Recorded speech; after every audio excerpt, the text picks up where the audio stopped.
Olá, sou o professor João Paulo. Olá, sou o professor João Paulo, estudante do 8º período do curso de licenciatura em Física do Polo Limoeiro, da Universidade Federal Rural de Pernambuco. E essa aula é referente às atividades de complementação da disciplina de estágio curricular supervisionado 5, sobre a orientação da professora Ana Paula e da tutora Isabelle. Essa aula é continuando o estudo da óptica geométrica, que nós vimos na aula passada. Então nós vamos conhecer um pouco mais sobre essa importante área da física, importante área de estudo da física. Na aula de hoje nós vamos falar sobre o raio de luz, a formação de sombra e também da penumbra. Para isso nós precisamos entender que a luz se propaga através de determinados meios. Quais são esses meios? Aliás, o que é esse meio de propagação da luz? Então, é o espaço onde a luz se propaga.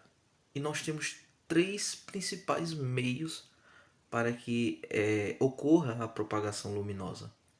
O primeiro deles é o meio que chamamos de transparente, onde a luz se propaga segundo trajetórias regulares e bem definidas, propiciando uma visão nítida do objeto que nós estamos analisando.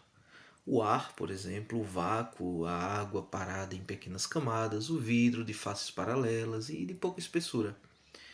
Nessa imagem nós podemos ver perfeitamente isso. O que é um meio transparente?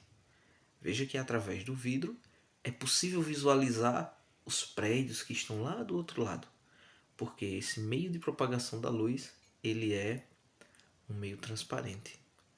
Geometricamente, o que acontece é o que está mostrado na segunda imagem. Os raios de luz vão passando pelo vidro, não sofrem tanto desvio, porque ele é um meio transparente, então é possível visualizar a imagem quase nítida, né?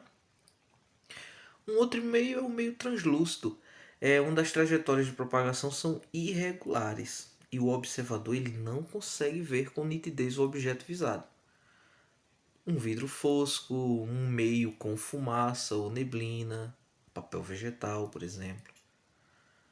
Veja só aqui nessa imagem, uma imagem cheia de neblina, então fica difícil a nitidez visualizar, né? Porque o meio ele tá com muita partícula e isso vai causando desvios na luz. Olha geometricamente como fica. Os raios de luz eles sofrem muitos desvios e consequentemente isso prejudica a formação da imagem, a nitidez da imagem. Depois tem o meio opaco, né? Que é um meio que praticamente não penetra a luz. Então, como a madeira, cartolina, um tecido grosso ou concreto, por exemplo, ele impede a chegada da luz aos olhos do observador. Então, não é possível ver o objeto. Veja aí, os raios de luz eles vão se propagando e quando eles encontram esse meio, eles são impedidos de continuar a sua propagação. E isso implica diretamente na formação de sombras e penumbras. Um objeto opaco, quando ele está próximo de uma fonte de luz, ele receberá uma parcela da luz proveniente dessa fonte. No entanto, haverá uma região oposta a esta fonte que não receberá luz e ficará escura. Essa região, que não recebe os raios luminosos, é a sombra.